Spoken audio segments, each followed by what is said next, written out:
નમસ્કાર, સ્પેશિયલ રિપોર્ટમાં આપનું સ્વાગત છે. હું છું આપની સાથે સંધ્યા. આગામી 4 વર્ષ સુધી દુનિયાના સૌથી શક્તિશાળી રાષ્ટ્ર અમેરિકાની સત્તા કોના હાથમાં રહેશે તેનો નિર્ણય અમેરિકાના નાગરિકો કરી રહ્યા છે. અમેરિકામાં 45માં રાષ્ટ્રપતિ કોણ બનશે?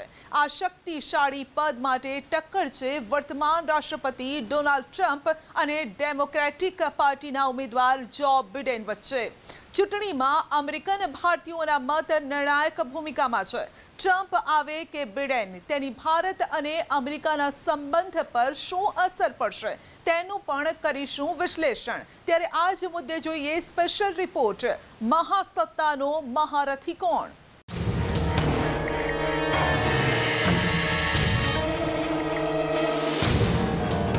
India-US friendship. India-US friendship.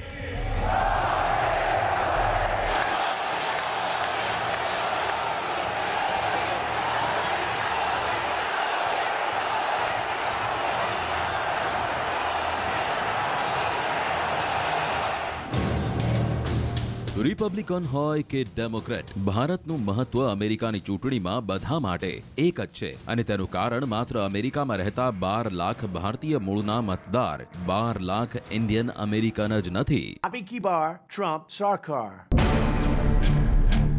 Donald Trump પ્રધાનમંત્રી મોદી સાથે પોતાની દોસ્તીની ચર્ચા જાહેર મંચો પર કરતા રહ્યા અને ભારત અને હિન્દુને લઈને પોતાનો પ્રેમ ખુલીને વ્યક્ત કર્યો. I am a big fan of Hindu and I am a big fan of India. Big fan.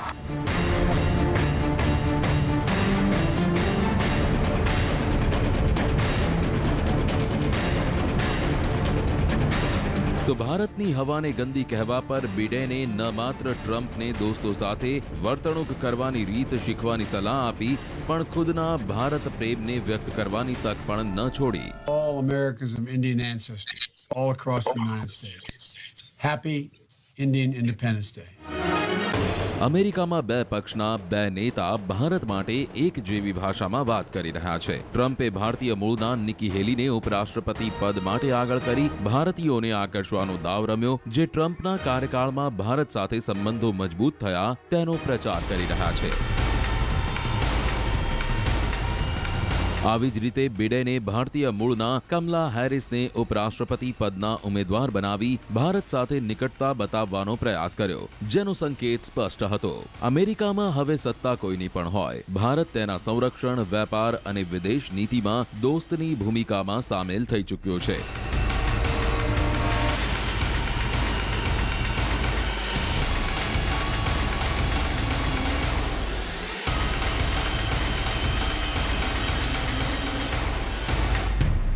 પણ સવાલ ઊભો થાય છે કે જ્યારે તુલના કરવાની વાત આવે તો ભારત માટે ટ્રમ્પ કે બિડેન કોણ સારું રહેશે? આ સવાલનો જવાબ જાણવા માટે બંને પક્ષોની નીતિ અને નિયતને ચકાસવી પડશે. પ્રેસિડેન્ટ ટ્રમ્પ અને પ્રધાનમંત્રી મોદી બંનેએ હંમેશા એકબીજાને લઈ સંબંધોમાં ઉષ્મા બતાવી. તેનું જ પરિણામ છે કે ચૂંટણીના માહોલમાં પણ ભારત અને અમેરિકા વચ્ચે સંરક્ષણ અને વિદેશ મંત્રાલય સ્તર પર 2+2 ડાયલોગ થયા. પણ ચૂંટણી વચ્ચે ટ્રમ્પ સરકારના આ નિર્ણયનો બિડેને પણ વિરોધ ન કર્યો, એટલે સંરક્ષણ અને વિદેશ મામલામાં ભારત સાથે સંબંધોને લઈ બંને પક્ષોનું વલણ એક સરખું છે. જો કે કેટલાય પ્રસંગે મોદીના વખાણ કરવા છતાં ટ્રમ્પે ભારતની પ્રાથમિકતાઓ વિરુદ્ધ પણ કામ કર્યું, જેમાં H-1B વિઝા, GSP અને કાશ્મીર વિવાદમાં મધ્યસ્થતાનો પ્રસ્તાવ પણ સામેલ છે.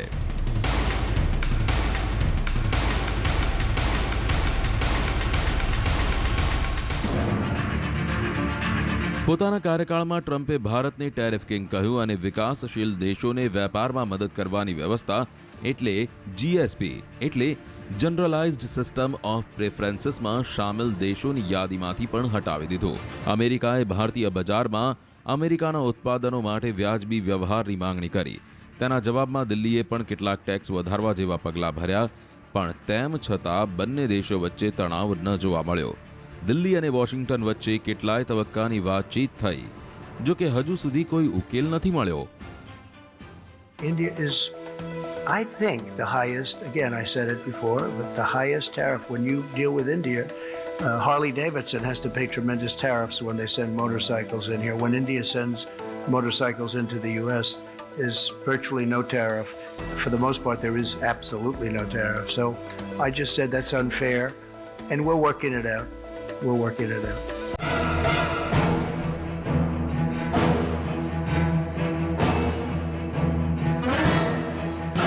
ભારત અને અમેરિકાના સંરક્ષણ સંબંધો જુનિયર બુશના કાર્યકાળમાં મજબૂત થવાની શરૂઆત થઈ, જે રિપબ્લિકન હતા. જો કે ત્યારબાદ ડેમોક્રેટિક પાર્ટીના બરાક ઓબામા રાષ્ટ્રપતિ બન્યા, પણ અમેરિકાની તમામ સરકારો જ્યોર્જ બુશના પગલે ચાલી. આંકડાઓ સાક્ષી છે. બંને દેશો વચ્ચે સંરક્ષણ વેપાર જે 2008માં માત્ર $1 બિલિયન હતો, જે 2019માં છલાંગ લગાવી $18 બિલિયન સુધી પહોંચી ગયો. ભારતને અમેરિકાના હથિયારોની નિકાસ 2013થી 2017 વચ્ચે છેલ્લા 5 વર્ષમાં 550% વધી.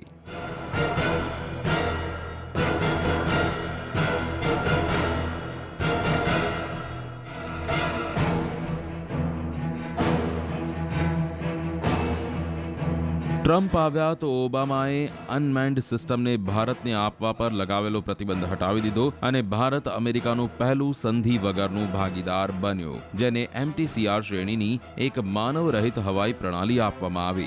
ભારત માટે શસ્ત્રોની નિકાસ પણ સરળ થઈ ગઈ, કેમ કે ટ્રમ્પે ભારતને STA-1 એટલે કે સ્ટ્રેટેજિક ટ્રેડ ઓથોરાઇઝ 1ના સ્ટેટસને સ્વીકાર કરવાનો કાર્યકારી આદેશ બહાર પાડી દીધો હતો, જેનો ફાયદો અત્યાર સુધી 2 એશિયન દેશો દક્ષિણ કોરિયા અને જાપાનને મળતો હતો. જો કે આ વચ્ચે ટ્રમ્પે જમ્મુ કાશ્મીર પર મધ્યસ્થતાને લઈ કેટલાક નિવેદનો પણ આપ્યા, પણ ત્યારબાદ ટ્રમ્પ વહીવટી તંત્રે ભારતના આંતરિક મામલામાં દખલગીરી કરી નહીં. તે પછી આર્ટિકલ 370 હટાવવાની વાત હોય કે પછી સિટીઝન અમેન્ડમેન્ટ બિલ હોય, ટ્રમ્પે વારંવાર એ જ કહ્યું કે ભારતની લોકતાંત્રિક વ્યવસ્થામાં પૂરો વિશ્વાસ છે.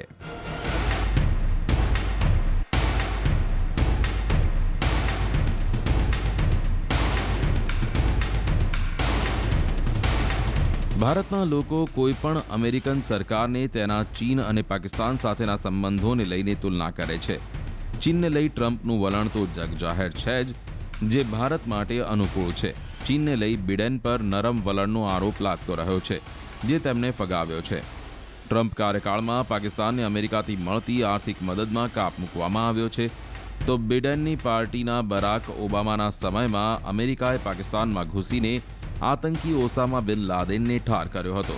પહેલી નજરે જોતા ડોનાલ્ડ ટ્રમ્પ ભલે ભારત માટે સારા દોસ્ત નજરે પડતા હોય, પણ હકીકત તે છે કે અમેરિકા અને ભારતના સંબંધો હવે તે ઊંચાઈ પર પહોંચી ગયા છે કે વ્હાઇટ હાઉસમાં કોઈની પણ તાજપોશી થાય, નીતિ અને નિયતમાં તેને ભારતના હિતોનું ધ્યાન રાખવું પડશે. અમેરિકાની રાષ્ટ્રપતિની ચૂંટણીમાં આ વખતે અલગ જ રંગ જોવા મળ્યો. અમેરિકાના રાષ્ટ્રપતિની ચૂંટણીમાં હિન્દુત્વનો મુદ્દો પણ ગુંજ્યો. બંને પક્ષો ડેમોક્રેટિક અને રિપબ્લિકને આ વખતે ભારતીયોની સાથે હિન્દુઓને આકર્ષવા માટે ખાસ અભિયાન ચલાવ્યા. Indian people would be voting for Trump. What in God's name are we doing? It's embarrassing and it's dangerous. અમેરિકાની ચૂંટણીમાં હિન્દુત્વનો મુદ્દો.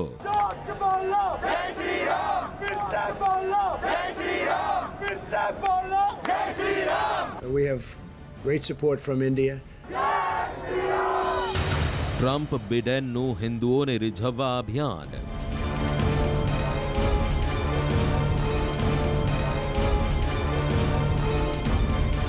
અમેરિકાની ચૂંટણીમાં ભારતીય મૂળના લોકોનું મહત્વ પહેલાથી રહ્યું છે, પણ આ વખતે ચૂંટણીમાં એક અલગ જ રંગ જોવા મળ્યો. તે રંગ હતો હિન્દુત્વનો. અમેરિકામાં વસતા ભારતીયોની એક ઓળખ રહી છે, ઇન્ડિયન અમેરિકન. પણ આ ચૂંટણીમાં પહેલીવાર ડેમોક્રેટ અને રિપબ્લિકન્સ પાર્ટીઓએ હિન્દુઓ માટે ખાસ અભિયાન ચલાવ્યા. આ વખતે મુસલમાનોને અલગ, હિન્દુઓને અલગ નજરથી જોવામાં આવ્યા. આ ચૂંટણીમાં ભારતીય ચૂંટણીની ઝલક જોવા મળી, જેમ કે ભારતમાં ચૂંટણી એક ખાસ વર્ગ કે સંપ્રદાયને ધ્યાનમાં રાખીને લડવામાં આવે છે. આ વખતે હિન્દુઓ માટે બંને પાર્ટીઓએ અલગથી અભિયાન કેમ ચલાવવું પડ્યું, તેનું એક ખાસ કારણ છે. અમેરિકાની ચૂંટણીમાં હિન્દુ મહત્વના ભારતીય મૂળના 45 લાખ લોકો, 20 લાખથી વધુ હિન્દુઓ, ભારતીય મતો 8 રાજ્યોમાં નિર્ણાયક. 2016માં ટ્રમ્પને 16% ભારતીયોના મત મળ્યા. આ 45 લાખ મતો પર બંને પાર્ટીઓની નજર રહી છે, પણ આ વખતે હિન્દુઓને અલગ નજરથી જોવામાં આવે છે. હિન્દુ અસ્મિતા, હિન્દુ ઓળખને ધ્યાનમાં રાખી બંને પાર્ટીઓ ચૂંટણીમાં ઉતરી. અમેરિકાના રાષ્ટ્રપતિ નિવાસ એટલે કે વ્હાઇટ હાઉસમાં હિન્દુ તહેવારોના નામ પર વધુમાં વધુ દિવાળી મનાવવાની પરંપરા રહી છે, પણ આ વખતે ચૂંટણીની સિઝનમાં ટ્રમ્પ અને જો બિડને હિન્દુ કાર્ડ ખુલીને રમ્યા છે. ડેમોક્રેટિક પાર્ટીથી રાષ્ટ્રપતિ પદના ઉમેદવાર જો બિડને પોતાની સાથે ઉપરાષ્ટ્રપતિ પદ માટે ભારતીય મૂળના હિન્દુ કમલા હેરિસને મેદાને ઉતાર્યા છે. સાથે જ ગણેશ ચતુર્થીના તહેવાર પર પણ હિન્દુઓને શુભેચ્છા પાઠવી હતી. અમેરિકાની ચૂંટણીમાં પહેલીવાર એવું થયું છે કે હિન્દુઓ માટે અલગથી અભિયાન ચલાવવામાં આવ્યું હોય. હિન્દુ મતદારોને રીઝવવા માટે બંને પાર્ટીઓ પાછળ નથી રહી. હિન્દુઓને રીઝવવા અભિયાન રિપબ્લિકન. 14 ઓગસ્ટે Hindu voice for Trump Democrat. 9 સપ્ટેમ્બરે Hindu voice for Biden. Hindu વિરોધ અપરાધ રોકવાનું. પૂજા સ્થળોની સુરક્ષા.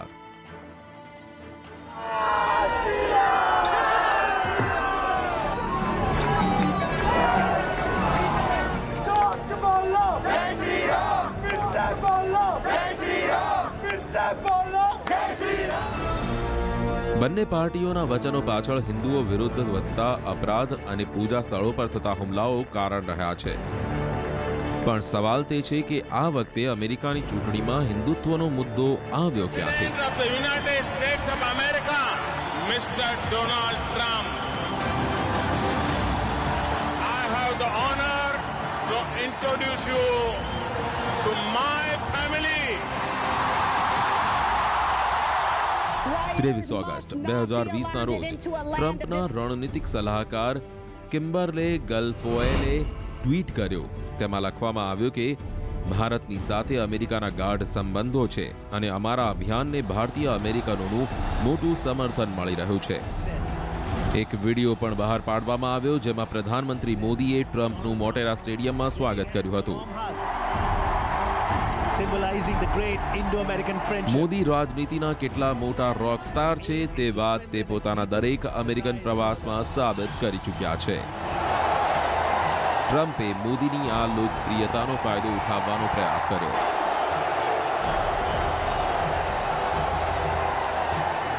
वहाँ इलेक्टोरल कॉलेज है. इलेक्टोरल कॉलेज में एग्जाम्पल उदाहरण के लिए टेक्सास राज्य के 38 वोट हैं.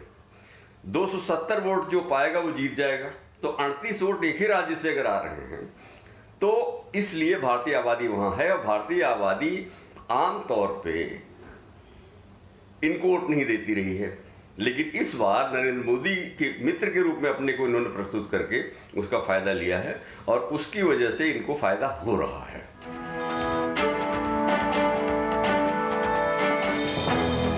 અમેરિકામાં વસતા હિન્દુઓની ધાર્મિક ઓળખ અને તેમના રાજકીય મહત્વને સમજતા ડેમોક્રેટ્સે પણ હિન્દુ કાર્ડ રમ્યો. હિન્દુઓ માટે રાજકીય અભિયાન ચલાવ્યા અને કમલા હેરિસનને મેદાને ઉતાર્યા. કમલા હેરિસ ભારતીય મૂળના છે. તેમણે ટ્વિટર પર પોતાની ભારતીય ઓળખ જાહેર કરવાની સાથે સાથે લોકતંત્રના મહત્વ પર એક વિડીયો પણ બહાર પાડ્યો. My grandfather would take me on his morning walk. All of his buddies who also were great leaders, and they would talk about the importance of fighting for democracy. અમેરિકામાં પહેલીવાર ધર્મના આધારે ચૂંટણી લડવામાં આવી રહી છે. અમેરિકામાં પહેલીવાર ધર્મના આધારે ચૂંટણી લડવામાં આવી એવી રીતે જ જેવી રીતે ભારતમાં ચૂંટણી લડવામાં આવે છે. बहुत बड़ा चुनाव है 3 नवंबर को जो हो रहा है.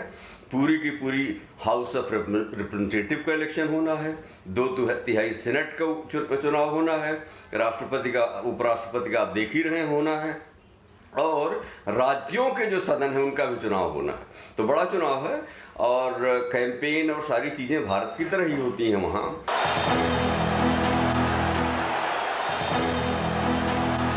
અત્યાર સુધી ભારતીયોને અમેરિકામાં અર્થવ્યવસ્થાનું વ્હીલ ફેરવવા અને રાજકીય પક્ષોને ફંડ આપનાર સમાજ તરીકે જ ઓળખવામાં આવતા હતા, પણ પહેલીવાર ભારતીય મૂળમાં સૌથી વધુ મહત્વ હિન્દુઓને આપવામાં આવ્યું છે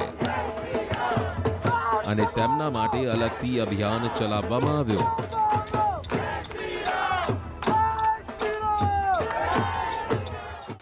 સ્પેશિયલ રિપોર્ટમાં આગળ વધીશું અને અમેરિકાની આ ચૂંટણીના રંગ બતાવીશું એક નાનકડા બ્રેક બાદ.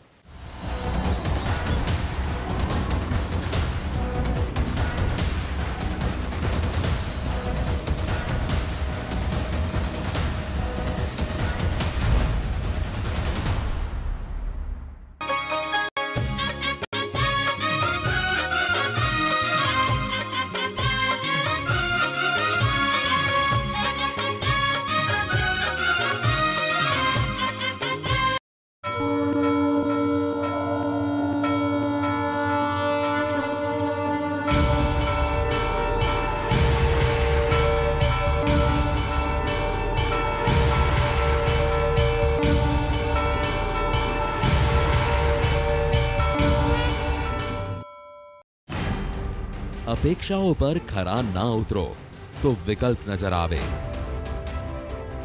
અપેક્ષાઓથી આગળ વધીએ તો પસંદગી સરળ બને. આપણું ગુજરાત કાલે પણ હતું, આજે પણ છે. ગુજરાતીઓના દિલની પસંદ. દરરોજ સાંજે 6:56 કલાક.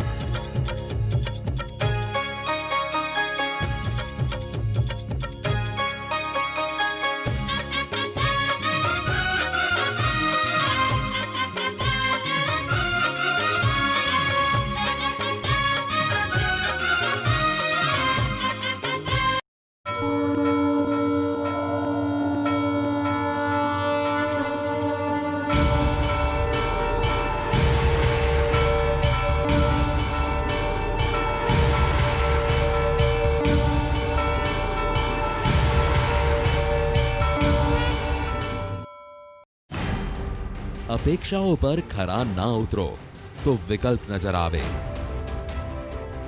અપેક્ષાઓથી આગળ વધીએ તો પસંદગી સરળ બને. આપણું ગુજરાત કાલે પણ હતું, આજે પણ છે. ગુજરાતીઓના દિલની પસંદ. દરરોજ સાંજે 6:56 કલાક.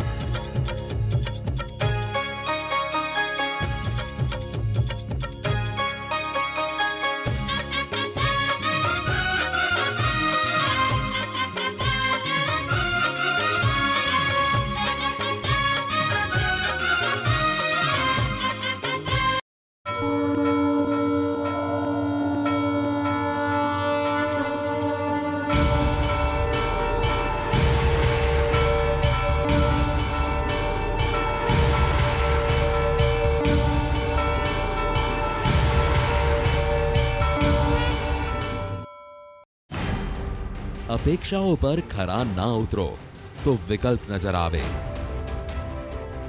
અપેક્ષાઓથી આગળ વધીએ તો પસંદગી સરળ બને. આપણું ગુજરાત કાલે પણ હતું, આજે પણ છે. ગુજરાતીઓના દિલની પસંદ. દરરોજ સાંજે 6:56 કલાક.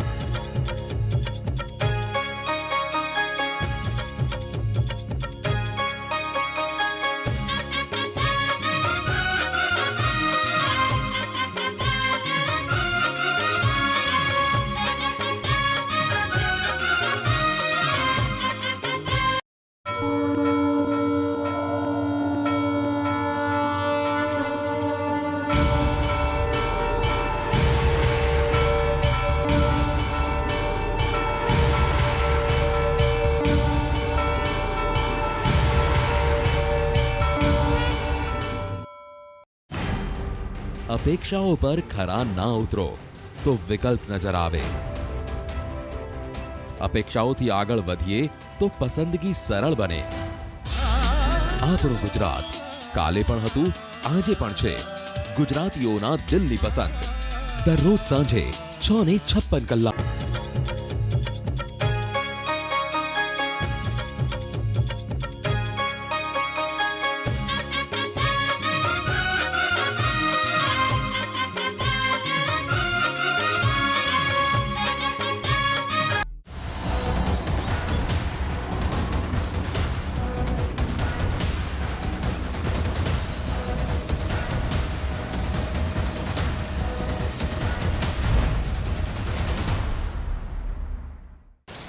ચૂંટણીમાં આ વખતે નવા રેકોર્ડ બની રહ્યા છે. સટ્ટા બજારમાં પણ આ વખતે રેકોર્ડ બ્રેક સટ્ટો રમાયો છે. ચૂંટણીમાં આ વખતે 7,460 કરોડ રૂપિયાનો સટ્ટો રમાયો છે. કોરોનાના કારણે આ વખતની ચૂંટણી અમેરિકાની જ નહીં પરંતુ દુનિયાની અત્યાર સુધીની સૌથી ખર્ચાળ ચૂંટણી પણ બની ગઈ છે.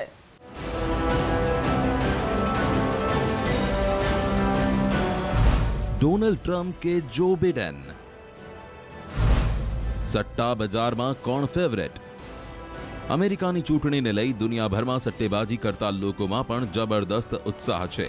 એક રિપોર્ટ મુજબ આ ચૂંટણીમાં લગભગ $1 અબજ એટલે કે 7,450 કરોડ રૂપિયાનો સટ્ટો લાગ્યો છે, જે વર્ષ 2016 કરતા ડબલ છે. ડેમોક્રેટિક પાર્ટીના ઉમેદવાર જો બિડન પર સૌથી વધુ સટ્ટો લાગ્યો છે. તે સટ્ટોડિયાઓના ફેવરેટ છે, એટલે મોટા ભાગના સટ્ટેબાજોને લાગી રહ્યું છે કે બિડેન ચૂંટણી જીતશે. આંતરરાષ્ટ્રીય મીડિયા રિપોર્ટ્સ મુજબ આ દુનિયાનો સૌથી મોટો સટ્ટો છે. આ સટ્ટાની રકમ $1.3 અબજ સુધી પહોંચી શકે છે. અત્યારે દુનિયામાં સૌથી વધુ સટ્ટો ફૂટબોલ મેચોમાં લાગે છે, પણ આ વખતે અમેરિકાની ચૂંટણીએ બધાને પાછળ છોડી દીધા છે. ત્યાં કેટલીય વેબસાઇટ છે જ્યાં લોકો આ ચૂંટણી પર દાવ લગાવી રહ્યા છે. તે ઉપરાંત બ્રિટન, ન્યૂઝીલેન્ડ, કેનેડાની કેટલીય વેબસાઇટથી પણ લોકો અમેરિકાની ચૂંટણી પર સટ્ટો લગાવી રહ્યા છે.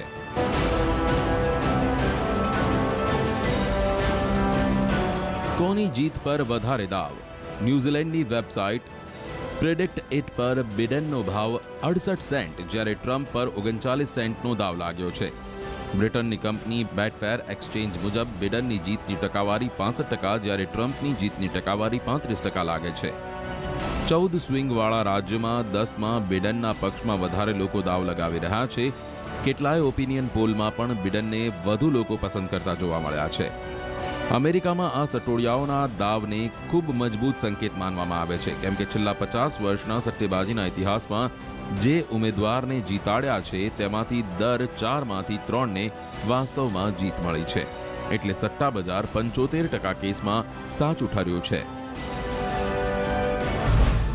દુનિયાની સૌથી મોંઘી ચૂંટણી.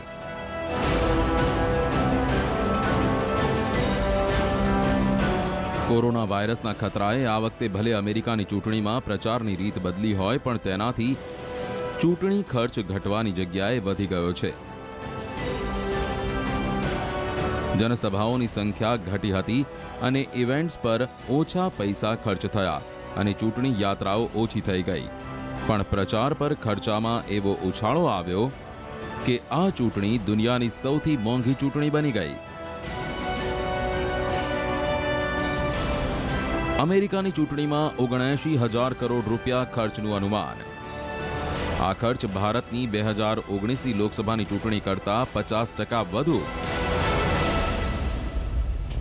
ખર્ચના મામલે અમેરિકાની ચૂંટણીએ ભારતના પાછલા તમામ રેકોર્ડ તોડી નાખ્યા છે. આ ચૂંટણીને અત્યાર સુધીની સૌથી મોંઘી ચૂંટણી માનવામાં આવે છે. ભારતની અમેરિકા સાથે તુલના કોઈના કોઈ મામલે થાય કે ન થાય, પણ ચૂંટણી અભિયાનમાં થયેલા ખર્ચની તુલના કરીએ તો કેટલાય રસપ્રદ તથ્યો સામે આવે છે. અમેરિકા અને ભારત વચ્ચે છેલ્લી 4 ચૂંટણીમાં થયેલા ખર્ચની તુલના કરીએ તો 2020માં અમેરિકામાં રાષ્ટ્રપતિની ચૂંટણીનો ખર્ચ લગભગ 79,000 કરોડ રૂપિયા થયો, તો એક વર્ષ પહેલા ભારતમાં થયેલી લોકસભા ચૂંટણીમાં લગભગ 50,000 કરોડ રૂપિયા ખર્ચ થયો હતો. આ જ રીતે 2016માં અમેરિકામાં 47,000 કરોડ રૂપિયા ખર્ચ થયો હતો, તો ભારતમાં 2014માં 30,000 કરોડ રૂપિયા ખર્ચ થયો હતો. અમેરિકામાં રાષ્ટ્રપતિ ચૂંટણી દરમિયાન 2012માં 46,000 કરોડ રૂપિયા ખર્ચ થયો હતો, તો 2009માં ભારતમાં 20,000 કરોડ રૂપિયા ખર્ચ થયો. આ પહેલા 2008માં અમેરિકામાં 38,000 કરોડ રૂપિયા ખર્ચ થયો, તો 2004માં ભારતમાં 14,000 કરોડ રૂપિયા ખર્ચ થયો. આંકડા બતાવે છે કે ચૂંટણી ખર્ચ મામલે વિકાસશીલ દેશ ભારતની વિકસિત દેશ અમેરિકા સાથે તુલના શક્ય છે. જ્યાં સુધી ચૂંટણી ફંડ મેળવવાની વાત છે, તો ગત ચૂંટણીની જેમ રિપબ્લિકન પાર્ટીના ડોનાલ્ડ ટ્રમ્પ આ વખતે પણ બિડેન કરતા પાછળ છે. 2016માં ટ્રમ્પ કરતા વધુ ફંડ એકઠું કરી વધુ ખર્ચ કરવા છતાં હિલેરી ક્લિન્ટન હારી ગયા હતા. તે વખતે ફંડ મેળવવામાં આગળ રહેલા હિલેરી ક્લિન્ટનની જેમ જ આ વખતે ડેમોક્રેટિક પાર્ટીના જો બિડેન બાજી મારી ગયા. I could be the king of all fundraisers. I would be the greatest that ever lived. આ વખતે દુનિયા કોરોનાની ઝપેટમાં છે તો તેની અસર ચૂંટણી ખર્ચ પર પણ જોવા મળી રહી છે. ઉમેદવારોએ 2016ની ચૂંટણીની તુલનામાં ટ્રાવેલ અને ઇવેન્ટ્સ પર ઓછા પૈસા ખર્ચ કર્યા, પણ આ વખતે મીડિયા પર ખર્ચ અનેક ગણો વધી ગયો. ટ્રમ્પ અને બિડેને ઓનલાઈન જાહેરાતો આપી રેકોર્ડ બ્રેક ખર્ચ કર્યો. આ જાહેરાતોનો ઉપયોગ નવા ડોનર્સને પોતાના પક્ષમાં ખેંચવા અને સમર્થકોને મેલ ઇન બેલેટનો ઉપયોગ કરવાની અપીલમાં થયો. સ્પેશિયલ રિપોર્ટમાં અત્યારે બસ આટલું છે. વધુ સમાચાર અને અપડેટ માટે જોડાયેલા રહેશો ન્યૂઝ 18 ગુજરાતી સાથે. નમસ્કાર.